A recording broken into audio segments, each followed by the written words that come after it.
33ஆம் அதிகாரம் 1 9 முடிய. நீதிமான்களே, கர்த்தருக்குள் கலிகூருங்கள். துதி செய்வது செம்மையானவர்களுக்கு தகும். சுரமண்டலத்தினால் கர்த்தரை துதித்து 10 நரம்பு வீணையினாலும் அவரை கீர்த்தனம் பண்ணுங்கள். அவருக்கு புதுப்பாட்டை பாடுங்கள்.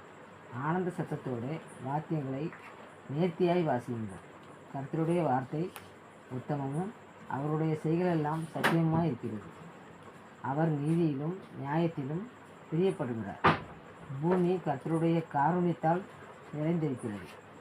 கர்த்தருடைய வார்த்தையினால் வானங்களும் அவருடைய வாயின் சுவாசத்தினால் அவைகளின் சர்வ சேனையும் உண்டாக்கப்பட்டது.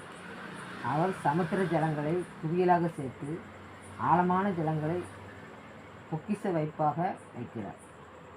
பூமியெல்லாம் கர்த்தருக்கு பயப்படுவதாக. உலகத்திலுள்ள குடிகள் எல்லாம் அவருக்கு அஞ்சி இருப்பதாக.